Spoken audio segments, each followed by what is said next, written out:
I want you to picture a specific kind of house. It's Sacramento, California, in the mid-1980s.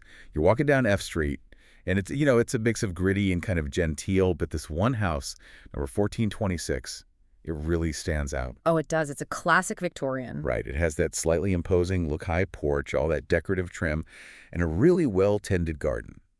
And there, tending that garden, is a woman who looks like she stepped right out of a casting call for America's Sweetest Grandmother. It's the perfect archetype, isn't it? The vintage clothing, the natural gray hair, Yeah. the large glasses that make her look a little bit owl-like, a little vulnerable. She looks like the kind of person who has, hard candies in her purse and probably knit sweaters for her cat. Oh, absolutely. That's the vibe. That woman was Dorothea Puente. And to her neighbors, to the community, she was a saint. She was the woman who took in the people nobody else wanted, the elderly, the homeless, the shadow people of the welfare system. She gave them a room, hot meals, a place to belong. But, and this is the huge gaping contradiction we're talking about today. It's massive. Yeah. While she was playing the benevolent matriarch upstairs, she was literally burying those same tenants in the flower beds downstairs. The House Landlady, that's the moniker that stuck, but I think calling her just a landlady almost, it diminishes the complexity of what she actually was. It does. She was a chameleon. A chameleon who killed. And that's what we're unpacking in this deep dive. We've got a mountain of source material here. We've got the original court transcripts from the 90s, biographical records of her early life, the police files. The police files are fascinating. And even analysis of her cookbook. Yes, she wrote a cookbook. We will get to that. The cookbook is a psychological study all by itself. Yeah. But our mission here, it isn't just to recount the gory details. We want to understand the mechanism of the deception. Exactly. How? How does an elderly woman murder 9 people, bury 7 of them in her own yard in a dense residential neighborhood, and keep cashing their checks for years without anyone noticing? It really seems impossible. You'd think the smell alone would give it away.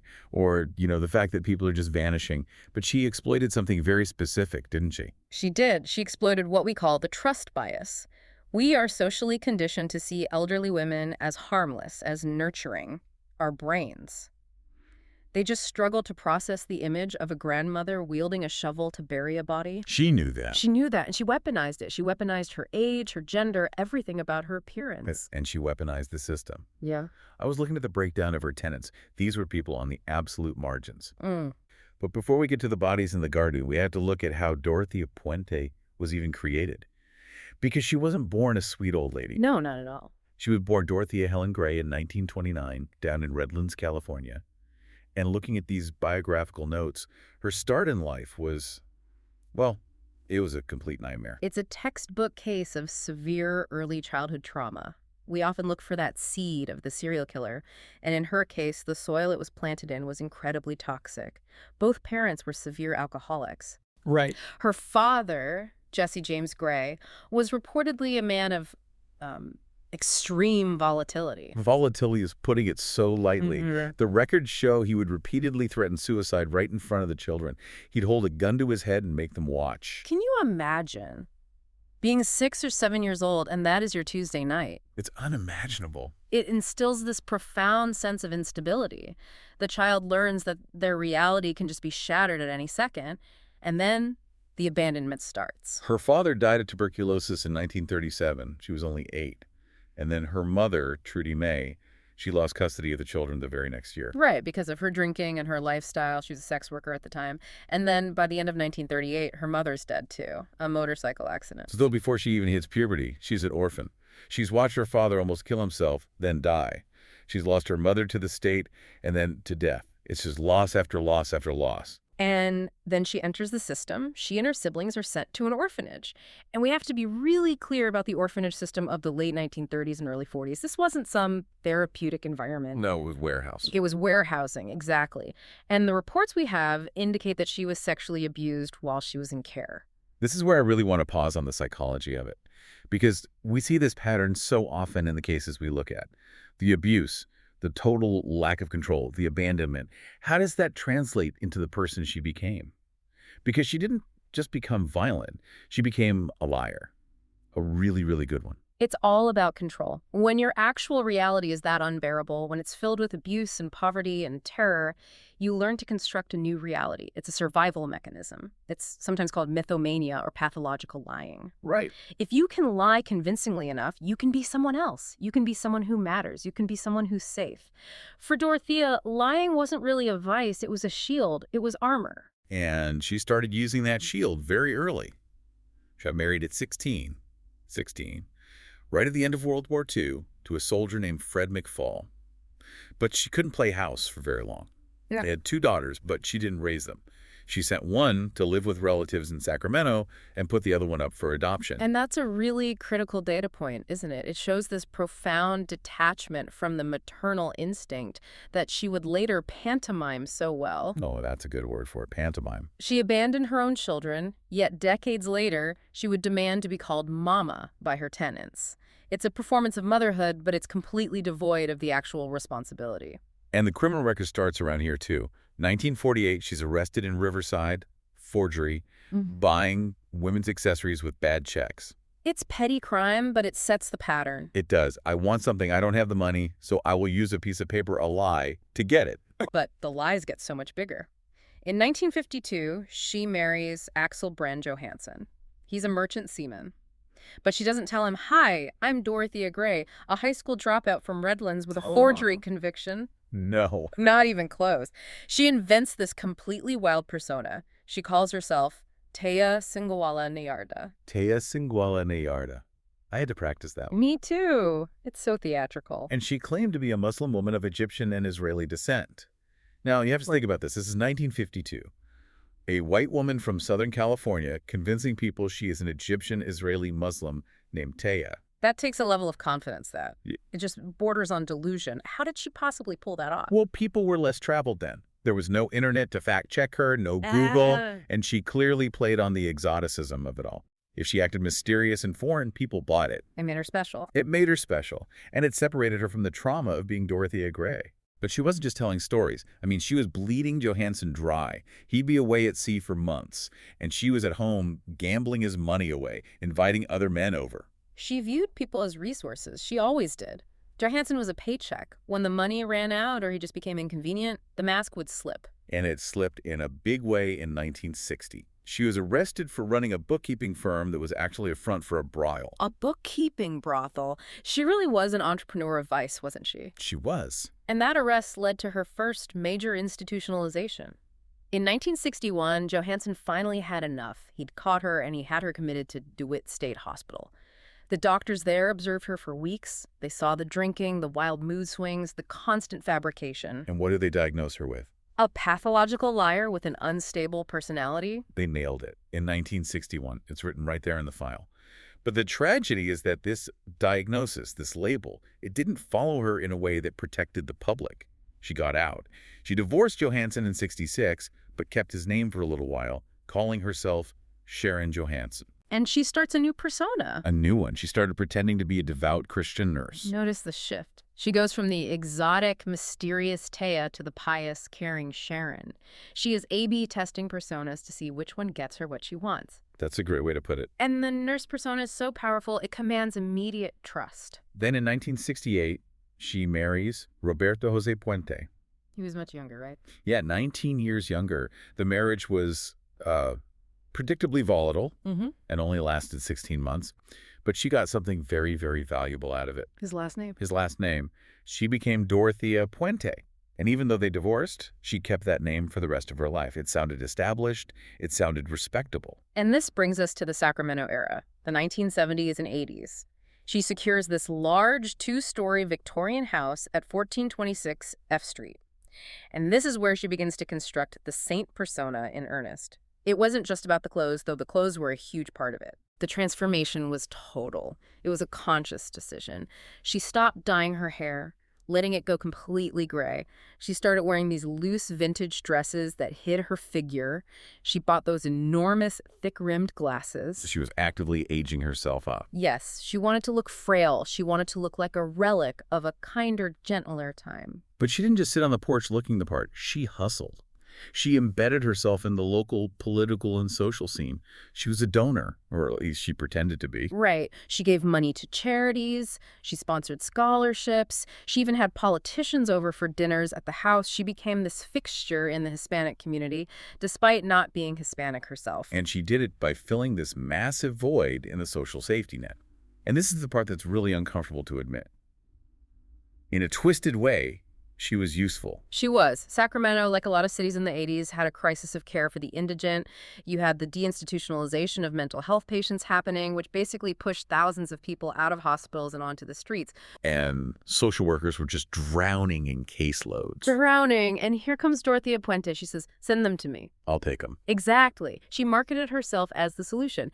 I take the hard cases. I take the alcoholics. I take the schizophrenics who won't take their meds.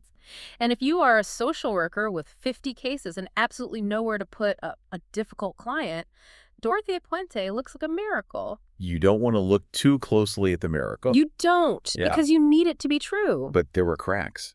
There were cracks in the miracle long before the bodies were found. The system knew she was a crook.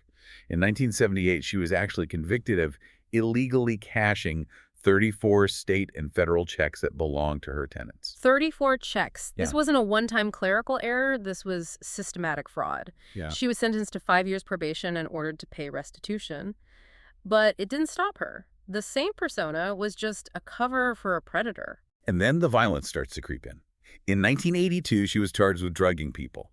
She picked up a 74-year-old man, Malcolm McKenzie, in a bar. She took him home, drugged him, and stole his coin collection. The drugging is the key escalation. She's moving from simple forgery to physical assault. She's rendering her victims helpless so she can rob them. It's a whole nother level. And then we have the death of Ruth Monroe in 1982. This is the one that really signals the shift to murder. And Ruth Monroe wasn't a random stranger from a bar. She was a friend, a business partner even. She was 61 years old. She moved in with Puente, thinking she was going to be living with her pal. 2 weeks later, she's dead. Massive overdose of codeine and acetaminophen. Now, Ruth had been healthy. There was no reason for her to just drop dead. But suddenly she was. Puente told the police Ruth was depressed. She spun this whole story about Ruth's husband being terminally ill, saying Ruth just couldn't handle it. And they bought it. The coroner couldn't definitively prove homicide at the time, so it was left as undetermined. But looking back with everything we know now, it's so clear Ruth Monroe was likely the test run. Puente actually went to prison after the McKenzie incident and some other thefts. She was sentenced to 5 years, but she only served 3. 3 years. She was released in 1985. And this is the moment where you just want to yell at the history books, because if they had kept her in or if they had monitored her properly upon release, the next chapter just wouldn't have happened. The parole board released her, but they gave her one specific condition. She was barred from running a boarding house or caring for the elderly. And who was checking? Exactly. Who was checking? She went right back to 1426 F Street, and she went right back to business. Let's talk about that business model, because the House of Horrors wasn't just a slaughterhouse. It was a factory for turning human beings into cash. The mechanism was the representative pay system. Now, for listeners who don't know, if a Social Security recipient is deemed unable to manage their own money, maybe due to addiction, mental illness, or cognitive decline, the Social Security Administration assigns a representative payee.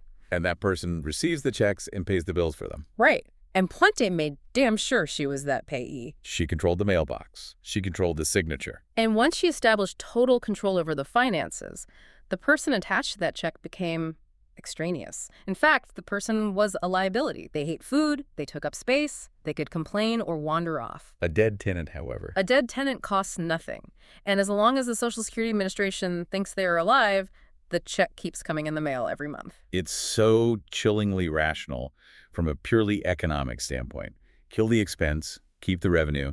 And the way she did it, she wasn't using a knife or a gun. She was using her care. She used what she had. She had access to prescription drugs. Many of her tenants were already heavily medicated, so she would hoard their pills or she'd get new prescriptions from different doctors. The toxicology reports later showed this really consistent pattern of flurazepam. Delmane. It's a very strong sedative hypnotic for insomnia. In the 80s, it was commonly prescribed. But in high doses, especially when it's mixed with alcohol, which she allowed and even provided, it suppresses the respiratory system. They would just go to sleep. Never wake up. Let's walk through the victims, because they aren't just names on a court docket. Everson Gillmouth. This story is particularly heartbreaking because he really thought he was in a romance. Everson Gillmouth was 77 years old. He lived up in Oregon. He and Puente had become pen pals while she was in prison. Can you believe that? She was working him even from her cell. Wow. So when she got out in 1985, he drove down to Sacramento in his little red Ford pickup truck to marry her. He brought his life savings with him. He moves in, and by November 1985, he's gone. But he doesn't just disappear into the yard. This is the coffin box incident. This is one of the most brazen acts in the entire timeline. For some reason, maybe she couldn't dig a grave deep enough for a man of his size quickly, or maybe she just didn't want him in the yard yet. So she hired a handyman, a guy named Ismael Carrasco Flores. And she told him she needed a storage box built. A storage box? I have the dimensions here. 6 feet long, 30 inches wide, 30 inches deep. I mean, come on. If someone asks you to build a box that is the exact dimensions of a human body, I'm sorry, I am asking some questions. She told him it was for books and things. Ismael built it.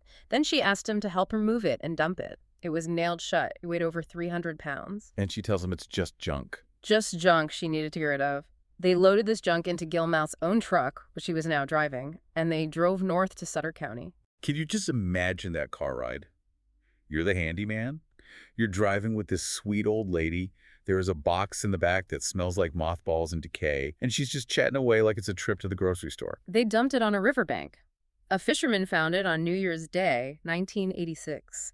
When the police opened it, the body was wrapped in plastic and bed sheets, and it was packed with mothballs and toilet deodorizer blocks to mask the scent of decomposition. But he wasn't identified. No, because he was from Oregon and had no local ties to Sacramento, nobody identified him. He was a John Doe for 3 years. And during those 3 years, Puente is writing forged letters to his sister. I'm happy, I'm traveling, we're having a wonderful time. She's keeping him alive on paper just to keep the money flowing. It creates a buffer. If the family thinks he's happy and on the road, they don't call the police. But Gillmouth was the outlier, because he was moved. The rest stayed home. Between 1986 and 1988, the yard at 1426 F Street became a graveyard. She was burying them right under the windows of the other tenants. The brazenness of the yard burials is just hard to comprehend. We're talking about a residential lot in the middle of the city. Houses are close together. People have windows. Betty Mae Palmer, 78 years old. She was found in a shallow hole in the front yard. But get this, they found her without her head, her hands, and her lower legs. Dismemberment. It suggests Puente was struggling with the physical reality of disposal. A full body is heavy and hard to fit into a small hole. By removing the extremities, you make the package smaller and easier to handle. It's gruesome, practical, and just horrifying. It really is. Then there was Leona Carpenter, also 78.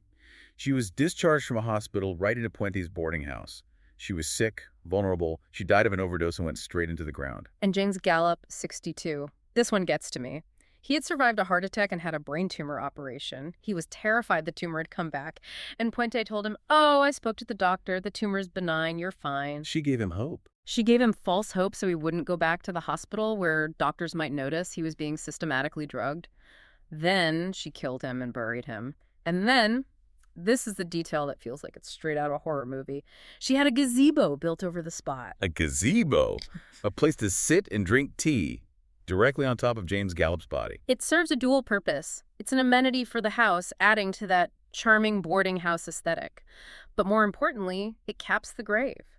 You can't accidentally dig up a body if there's a concrete slab and a wooden structure built over it. Unbelievable. There was Vera Faye Martin, 61, buried under a metal tool shed. Dorothy Miller, 65, an Army veteran. She vanished just weeks after arriving.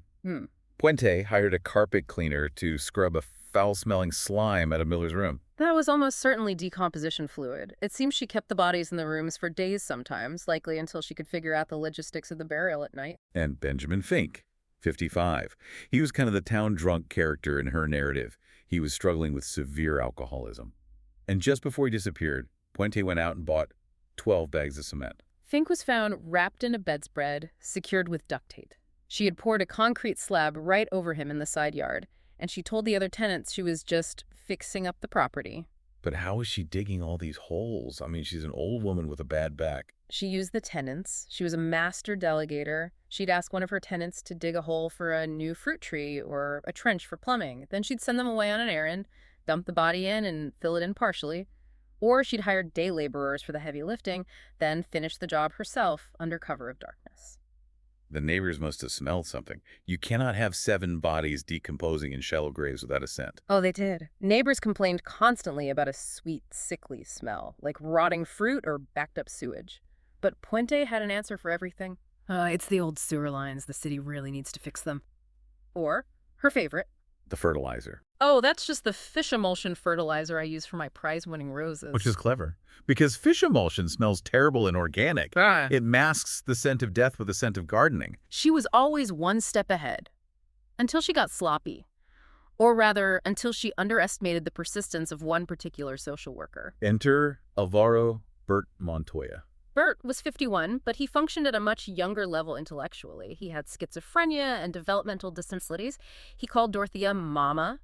He was, in her eyes, the perfect victim, compliant, trusting, completely isolated. But he had Judy Moyes. Judy was a social worker with the Volunteers of America, and unlike some of the others who were maybe just looking to clear their caseload, Judy really, truly cared about Bert. And when Bert disappeared in August of 1988, Puente gave her standard line, oh, he went to Mexico to visit his brother. But Judy knew Bert. She knew he didn't like to travel, he spoke very little Spanish, and he would never, ever leave without telling her. She didn't buy it for a second. So she kept pestering Puente. Let me talk to him. Give me a number. Where is he? Puente started to panic. The Mexico lie wasn't holding up, so she tried this wild, desperate gambit. She took one of her handymen and drove him out of town. She told him to call Judy Moyes and pretend to be Bert's brother-in-law, a guy named Michel Obregon. But the accent was wrong. Right, it just didn't sound authentic. The handyman didn't sound like the person he was supposed to be. Judy was immediately suspicious. Then Puente had a letter sent to Judy, supposedly from Bert, but the letter was typed. Bert couldn't type, and this is the detail that broke the case. The letter arrived wrapped in a paper towel. A paper towel? Why a paper towel? To avoid fingerprints.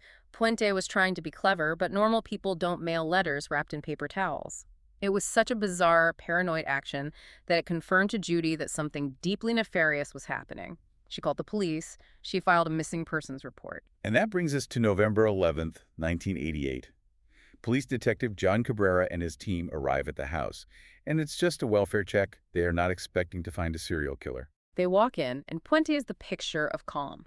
She lets them look around. But while they are there, a tenant named John Sharp, who was terrified of Puente, manages to slip a note to one of the officers. And the note says, "She wants me to lie to you." That note changed everything. It went from a routine check to a real investigation. Detective Cabrera went out to the yard. He noticed the soil was disturbed in several places. It just looked uneven. He asked Puente if they could dig. And she said yes. Sure, go ahead, dig up my prize-winning roses. Why would she do that? Hubris. Or maybe she thought they wouldn't dig deep enough. Maybe she thought the fish emulsion story would hold. But Cabrera got a shovel. He started digging near an apricot tree. He didn't have to dig very deep, did he? No. About a foot down, he hit something hard. He broke through the dirt and found a shred of cloth. Then he uncovered a human leg bone. This is the climax. Yeah. They have a bone. They have a body in the yard. The house is swarming with cops. Yeah. And what does Dorothea Puente do? This is the moment that studies in trust bias should focus on forever. Puente is standing there on the porch. She's watching them dig up her victims, and she turns to Detective Cabrera and says, "Officer, I'm very upset. Would it be all right if I walked down to the Clarion Hotel to get a cup of coffee and calm my nerves?" She asks to go for coffee. While there is a human leg bone sticking out of her apricot orchard, it's insane. And Detective Cabrera looks at this 59-year-old grandmotherly figure in her nice red coat, looking all frail and shaken, and he says, "Okay." They let her walk away. Now, to be fair to the police, she wasn't technically under arrest yet. They hadn't identified the bone as human for certain in that split second or connected it directly to her, but the optics are just unbelievable. They saw a little old lady who needed a break, not a serial killer fleeing the scene of the crime. So she walks to the hotel, and she keeps walking. She walked right past the coffee shop, hailed a cab, went to the bus station, and bought a one-way ticket to Los Angeles. By the time the police realized, hey, she's been gone an awfully long time, she was halfway down the state. The manhunt begins. Every news station in California is blasting her face, the death house landlady. Mm-hmm. But she just can't help herself. She gets to L.A., checks into a seedy motel, and what does she do? She immediately heads to a bar. The pattern just repeats itself. She's at the Monte Carlo bar in L.A. She meets an elderly pensioner named Charles Wildis. She introduces herself as Donna Johansson. Within an hour, she's asking him about his pension checks. No. Yes, she's asking if he lives alone. She is literally scouting her next victim while the entire state of California is looking for her. The Charles Wilgus watched the news. He did. And he looked at this woman asking about his money. He looked at the red coat she was wearing, and he realized this is the woman from TV. He excused himself, went to a payphone, and called the CBS station in L.A. He called CBS, not 911. He called the news. It's a very LA thing to do. But the news, to their credit, called the police. LAPD swarmed the motel. They knocked on her door. She didn't fight. She just came out and said, "I suppose you want to talk to me." So she's brought back to Sacramento. And now begins the trial of the century. We have to spend some time here because the legal battle was absolutely fascinating. It was not a slam dunk. It really wasn't. The trial didn't even start until 1993. That's 5 years after the arrest. That's how long the legal wrangling took. The prosecution, led by John Amara, had to prove not just that the bodies were there, that was undeniable, but that she murdered them. Right, because finding a dead body in your yard, as bad as it looks, doesn't automatically mean murder. It can be natural causes, right? And that was exactly the brilliant strategy of her defense attorneys, Kevin Climo and Peter Vlotten. They looked at the evidence and said, okay, we can't deny she's a thief. She's a fraudster. She buried these people, absolutely. She's a bad person, but she's not a murderer. That was their narrative. These were old, sick people. They were alcoholics. They were drug addicts. They died of natural causes or accidental overdoses because they were just unhealthy. And Dorothea, panicking that she would lose the income, buried them to keep the checks coming. So they argued she was guilty of improper disposal of a body and theft, but not homicide. And it was a deviously smart defense. Because the bodies were so decomposed, the medical examiner couldn't point to a stab wound or a bullet hole. There was no smoking gun, so to speak. It was all circumstantial. Exactly. It relied on the toxicology that Dalmain found in the tissues. But the defense argued, well, these people were prescribed sleeping pills. Maybe they took too many by accident. Maybe they were hoarding them. But the prosecution had the handyman, Ismael Flores. He was their ace in the hole. They gave him full immunity. He testified about building the coffin box for Gillmouth, and that was the most damaging piece of evidence for that particular murder because it showed clear premeditation. You don't build a custom coffin for someone who died of a heart attack unless you are planning to hide the body. The trial went on for months. They called over 150 witnesses.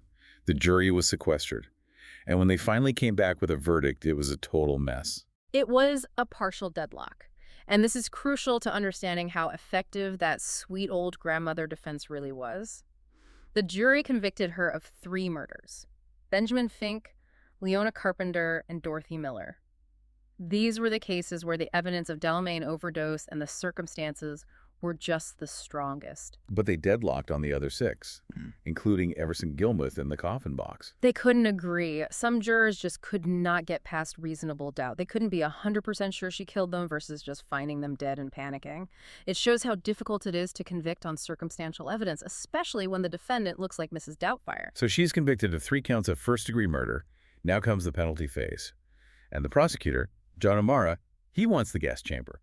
He wants the death penalty. And again, the jury deadlock saved her. They debated for days and days. Ultimately, several jurors refused to sign a death warrant for an elderly woman. They just couldn't bring themselves to do it.